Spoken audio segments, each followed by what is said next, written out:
A Swift Kick in the Ass, episode 26. Welcome to a Swift Kick in the Ass podcast, hosted by lifelong friends Tom Stewart and John Curren. Today's episode is a special feature covering Robert Greene's 48 Laws of Power. Welcome, I'm Tom Stewart. I'm joined with my lifelong friend, John Curren, and today we're talking about Robert Greene's popular best-selling book, The 48 Laws of Power, Law 15. John? Yeah, whether we want to admit it or not, power is a central part of living on your terms. That feeling that you get when you're powerless or helpless is a miserable feeling, and no one really wants less power over their own lives. We all want to have more power. So some of what we're going to talk about in these episodes that may sound evil, asocial, or even sinister. And in some cases, I have to be honest, it could be. But how you use this is... Sorry. You're throwing me off, man. How you use this is, is up to you, and our intent is not to promote evil or the abuse of power or Tom's evil laugh, but to rather promote awareness so that you can assert power over your own life, and these laws cannot be used against you. How you choose to use them in your own life, that's completely up to you. And remember that with great power comes great responsibility, and very evil laughs from Tom as we go through this. Tom, what's the judgment on this law? Okay, Law 15, crush your enemy totally. This is a barbaric law. All great leaders since Moses have known that a feared enemy must be crushed completely. Sometimes they have learned this the hard way. If one ember is left alight, no matter how dimly it smolders, a fire will eventually break out. More is lost through stopping halfway than through total annihilation. The enemy will recover and will seek revenge. Crush him, not only in body, but in spirit. Yeah, that paints a nice little picture, doesn't it? You think of someone with on a pike, a head on a pike or something, crushing your enemy. The way I think about this law is that our enemy is not. It isn't necessarily just a person. It's really a person, place, or thing, anything that creates an opportunity to hurt us or prevent us from what we're trying to accomplish. Could be our enemy. We could be our own worst enemy. Absolutely. We are our own worst enemy, man. There's no doubt about that. Yeah. And, how we think about ourselves, our self-confidence, our fears, our doubts,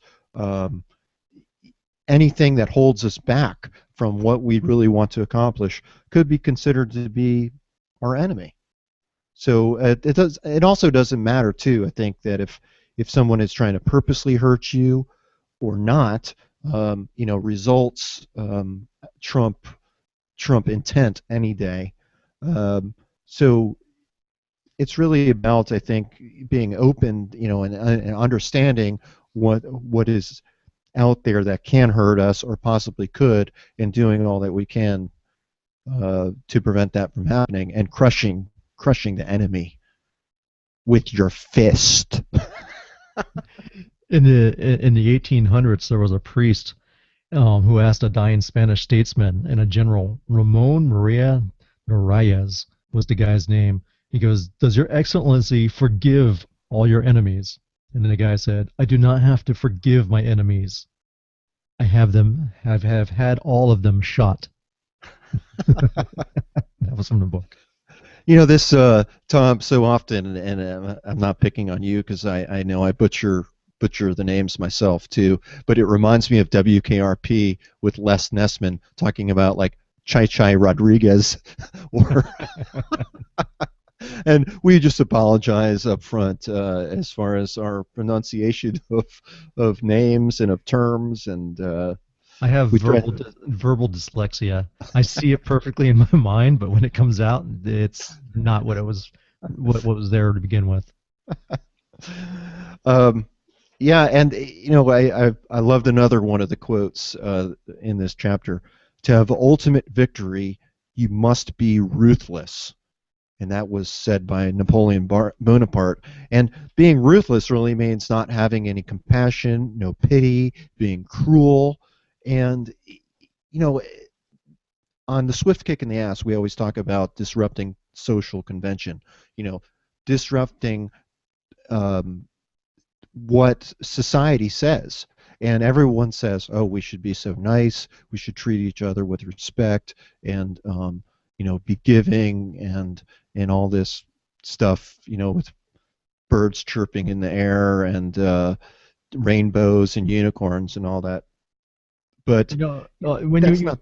when you say all those quotes, it reminds me of a fortune that I got in a fortune cookie recently, and it said, "Those who seek to achieve things should have no mercy." Chan Kip. It's funny because when we read fortune cookies in my family, we always end with "in bed." So I guess it applies.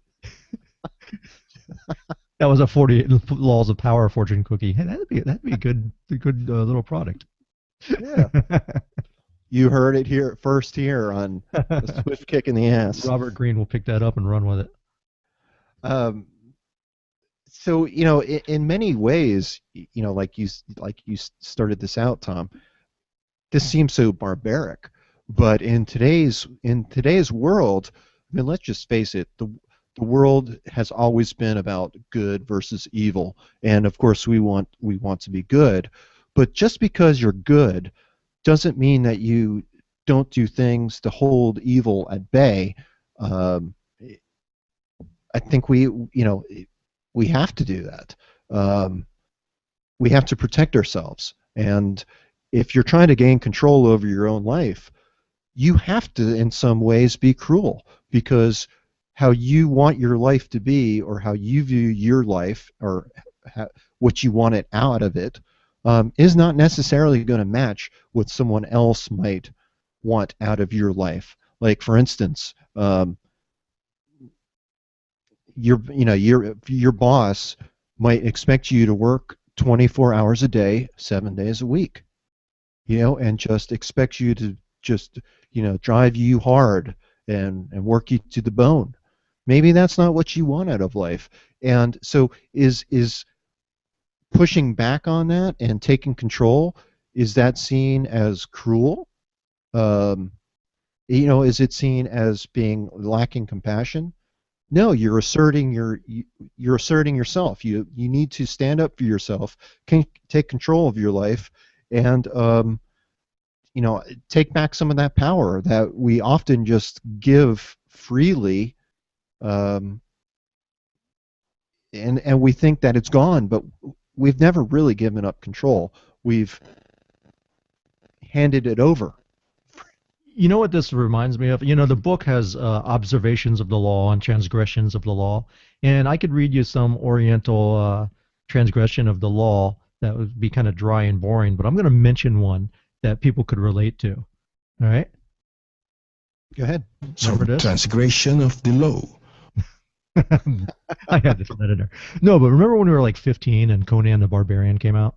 Of course. All right. Well, James Earl Jones played Thulsa Doom. He was like the evil villain in it, and he raided Conan's village when Conan was a little boy, and he killed everyone, and including Conan's parents right in front of him. But he left Conan, and he took him as a slave along with some other people. Well, that was his mistake, right? Because Thulsa Doom cut off Conan's mom's head, and at the end of the movie, Conan cut off Thulsa Doom's head because he didn't extinguish or destroy his enemy completely. And Conan grew big and strong and became a warrior. And I just thought about that, and especially since me and you, I think we saw that movie together using fake IDs that were printed up from your dad's print shop that we went to Sears and laminated with their laminating machine. And then that was a good little business when I was in middle school. Yeah, because it was an R-rated movie, and I'm pretty sure it was R-rated, and we were not old enough. We weren't 17 in order to get in.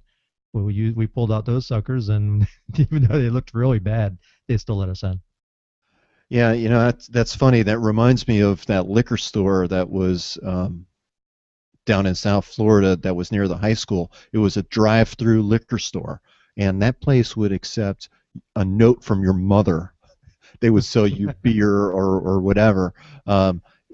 It was terrible, and I remember I had a nice little business on the side, selling the blank cards that the kids could fill in whatever, They whatever. actually have websites like that. I stumbled upon one not long ago, but it's scary because they sell like licenses and all kinds of things and passports, and it has to be on an anti-terrorist watch list, man, because that's just dangerous, man. People will be able to buy birth certificates Oh and yeah. everything else right over the internet. I mean, and I know for a fact that if I would try to pull that off today, I'd be in the Hooskow. I'd be making license plates in Yeah, some prison. Homeland Security would pick your ass up.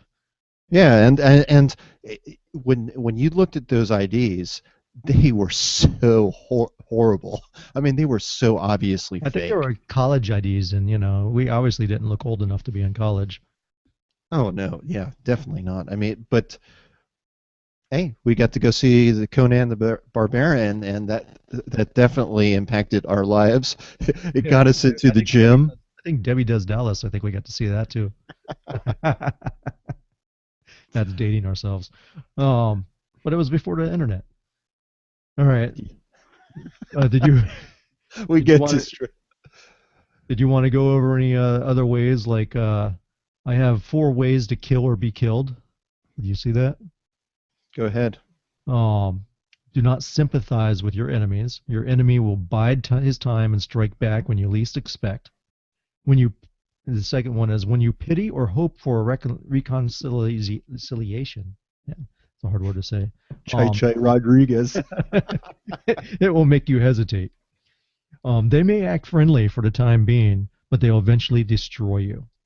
Number 3 is an enemy that is left around is like a half-dead viper that you nurse back to health. Sure, I always do that.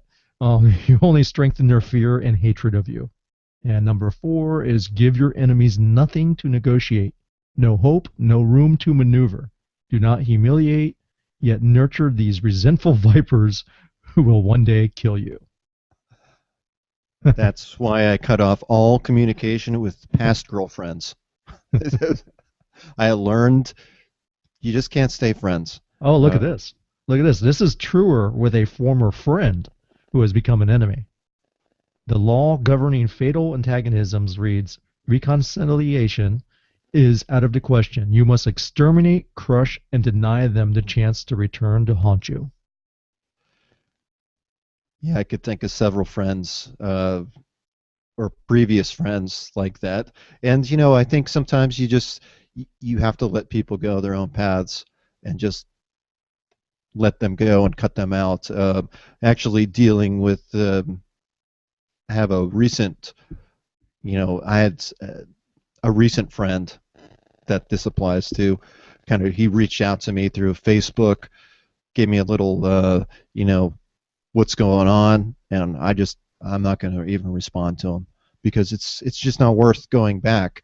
I don't consider him necessarily an enemy, but I think there's just some people that, what, I don't hold anything against them, but it's just time to let them go, and not gonna bother. As I was said this earlier in the episode, that our enemies aren't necessarily just people. They're places, they're things. Habits. Yeah, Habits. And you have to finish the job. You need to burn the bridge on some occasions. Look at cigarette smoking for me. I'm an ex-smoker. I know that if I have one cigarette, I'm going to be back at a pack a day. I mean, that's so I know better than to smoke a cigarette. I think same is true with alcoholics. That one drink, Oh yeah.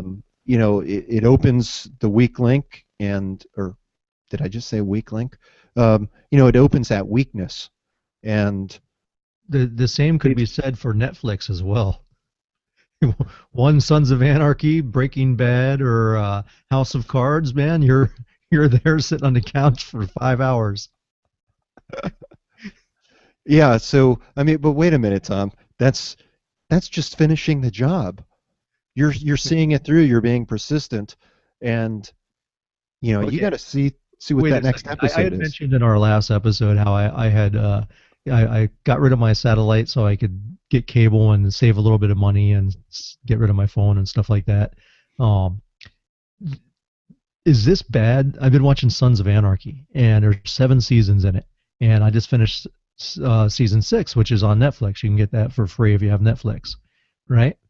Well, Right. now I had a bunch recorded on my DVR for that I have to send back to the satellite company, but I haven't got the box yet. And I'm this weekend I've been binge watching, trying to finish the end of this series because otherwise you got to pay like $3 an episode, and I really, I really don't want to pay $30 or whatever to watch something that's going to be available pretty soon on Netflix, anyways. But I want to finish it, and I have the episode, so I have it now on a separate jack on my input on my TV, so I can flip between my old satellite receiver, which has all the cables cut off and stuff. The only thing hooked up is the DVR, and I've been binge watching. So was there a question attached to that? Is that That's bad? Is that it's kind of like an addict, like when you throw something away in the garbage and you go dig it back out of the garbage. That's how I feel. well, I think you're finishing the job. You're crushing the enemy. You're you're gonna you're gonna see that Sons of Anarchy series until the very bitter end, and then it won't come back and bite you. Kind of like You'll the George Costanza with the half-eaten donut, sitting in the garbage pail, and you're like, you know, maybe I should dig that out. And right as you grab it, someone walks through the door and catches you. Yeah, well,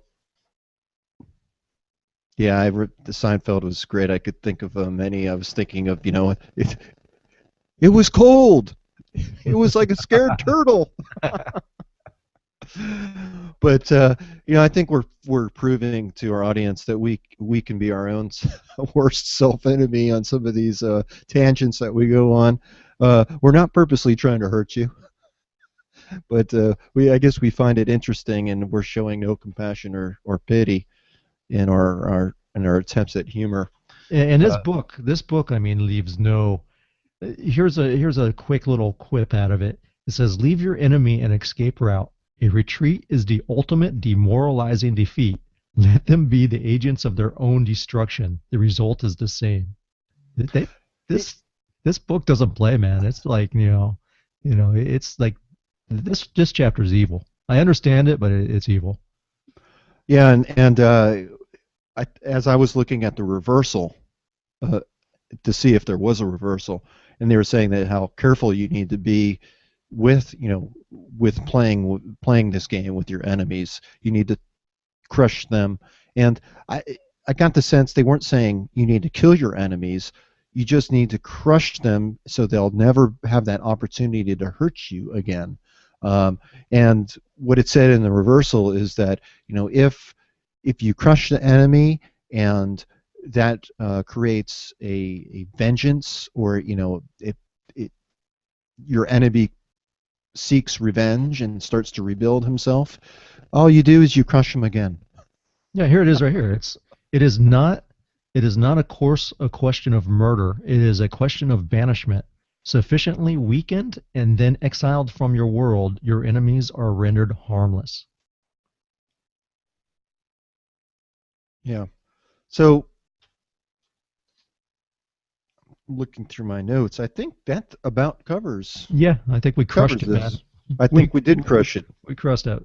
We crushed it, man. So if you think we crushed this, please leave us a good review on iTunes or Stitcher. If you don't think we crushed it, tell us how we can. We'll hunt you down and crush you. Sorry, my laugh is not as good. Not as good as yours, Tom. So why don't we finish up with the evil laugh from Tom?